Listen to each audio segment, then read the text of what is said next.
Okay, here we are getting ready to unplug the battery tender, leave the Himalayan here, and take a little ride. It's about 20 degrees, I think. Still a lot of ice here in the driveway. It's a sheet of ice I haven't been able to melt off.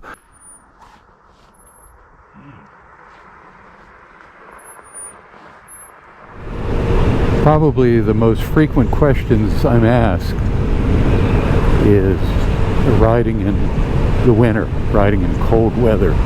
Today, I thought I would just talk a little bit about what cold weather riding is like for me. I chose the Vespa because it has some protection with these Tucano Urbano muffs, and it also has heated grips, and that's enough for a day like today. It's about 25 degrees Fahrenheit. The roads are dry, not a lot of salt around. Every once in a while I'll see some moisture on the road, but it's not freezing, so that's kind of strange. There must be a lot of salt in it. But there's so many days in the winter when it's cold, but the roads are largely dry. Now, I'm coming into some shady spots here. I'm not sure how dry they'll be. They're certainly wet here, and you can see there's slush and things on the road. So you don't want to be whipping through there without your bike being pretty straight up and down. But I'm glad to get out, and I think if you have questions about riding in the winter and how I prepare, leave them in the comments.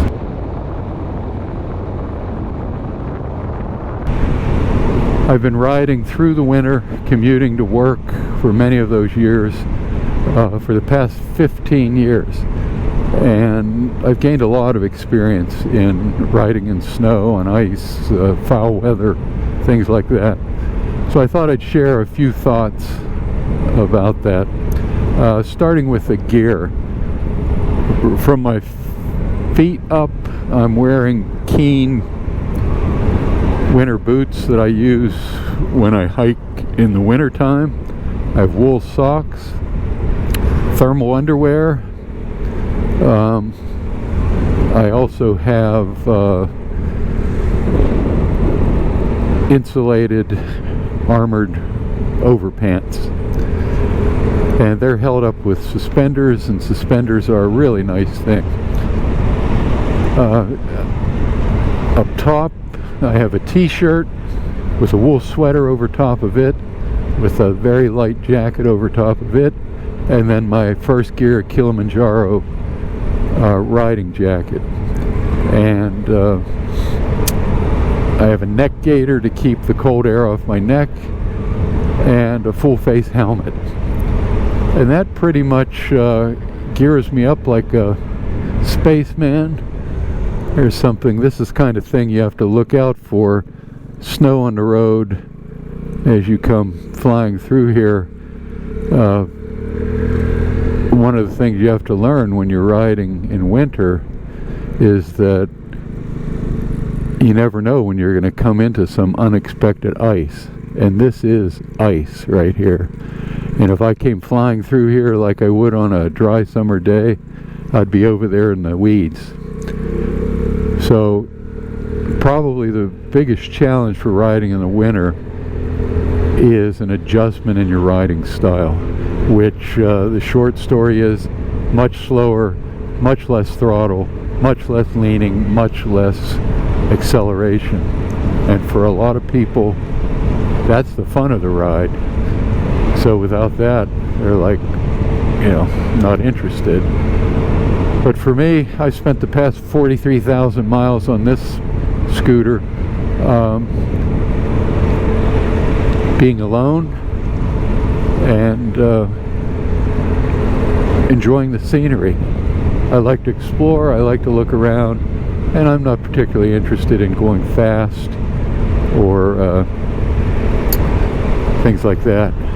And in the winter, you really need to, you come around one of these curves and you see this kind of stuff, and that is not good.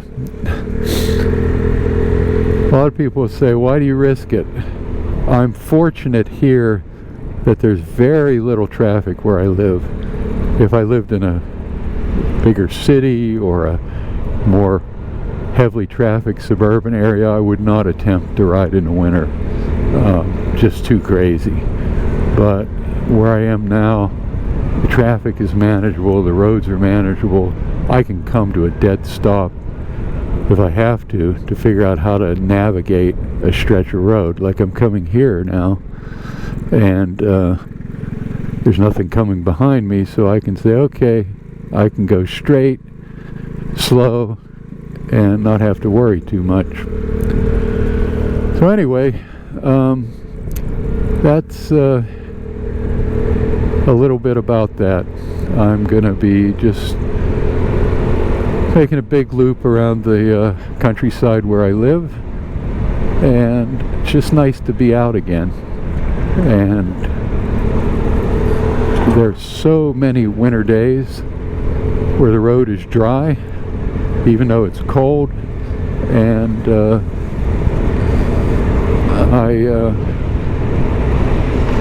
I like to be out and ride. I love riding. I mean, that's why I ride in the winter. The central Pennsylvania landscape is just gorgeous.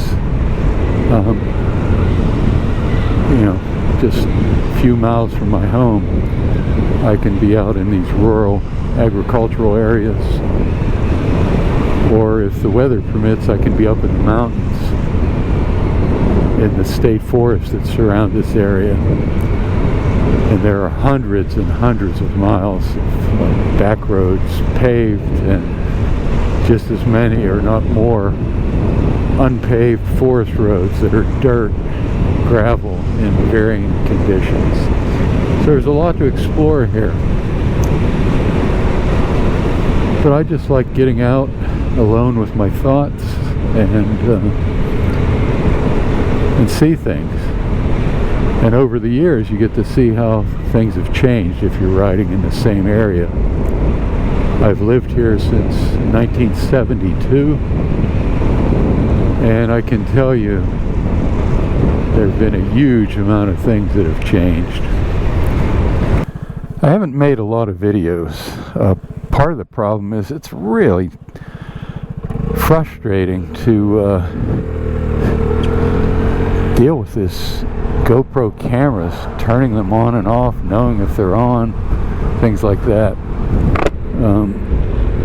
So that's one of the reasons why I haven't made more. I've been shooting still pictures for my blog for so long, and I can do it in my sleep. It's so much easier. Video, just not comfortable with it yet. So bear with me as I screw around here and try to do something. Say a little bit about what I'm riding. I'm riding a 2006 Vespa GTS 250IE scooter.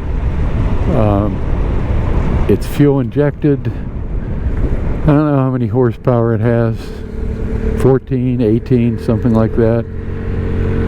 But it's a very capable machine. I can cruise all day at 65 miles an hour on this scooter. I've ridden long periods on interstate highways with it, but it's really suited for back roads and this kind of riding. And it's so simple. It's simple to start and stop, to turn around, to maneuver. On roads like this where you have no shoulder, just that little space, I can park in there, put it on the center stand, and the scooter is just stands upright and out of the way.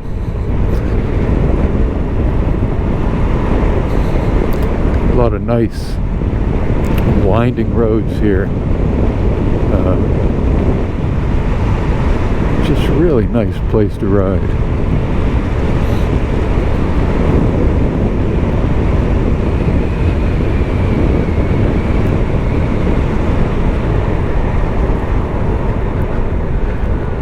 No ice here in the turn, a little bit of water, but if it were colder, that would freeze. So all this snow melt, I wonder if the temperature's creeped up closer to the freezing mark now.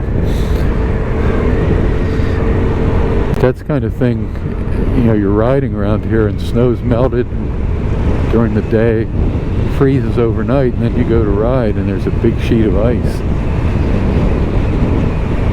And I've run into that many times. I've only been down once on my scooter, and that was the first winter I rode. It was at the stop sign up the street from my house, and there was snow on the road. I was headed to work, and I was on my LX 150 Vespa. I got to the top of the hill, saw the stop sign down about 30 yards on a downgrade, and thought, uh-oh, I'm going to have to figure out how to stop. And I touched the rear brakes just slightly and it started to slide. I put my left foot down, the bike was going sideways, and I was like a tripod, 2 wheels sliding and 1 foot sliding, and I got down to maybe 2-3 miles an hour, and the scooter slipped out and it went down. And like Pee Wee Herman in Pee-wee's Big Adventure, I sort of jumped up and looked around to see if anyone saw me, picked the scooter up and headed towards work. The lesson I learned there is I have to anticipate things much better. Not just stop signs, but anything that is going to be difficult to negotiate. And that I needed some armored winter riding pants, because even with that little fall, I whacked my knee on the pavement and thought, ooh, that hurts. So since that time, I almost always wear full armored gear. A lot to learn when you're riding in the winter. And I want to stay upright during this video. I don't want to have to share me going down if I get overly cocky. But when you see these dry areas, you think, oh, I can go a little faster. And suddenly it gets shady. And you can't tell, is that ice ahead or is that salt? And I still don't know. I still don't. Oh, it's ice. So that's slippery stuff. And I don't know what's underneath me now. There are times I will stop, put my feet down and rub them on the pavement to see how slippery something is. Whoa. So the question is, I'm going to go this way because that's really shady and I could see a lot of ice that way. And I know up ahead here I'll be in full sun as I get out of the woods and into open fields. But anyway, it's been some pretty cool day to ride. I'm glad I got out, and looking forward to more rides ahead in this cold weather. It's supposed to get up above freezing later this week.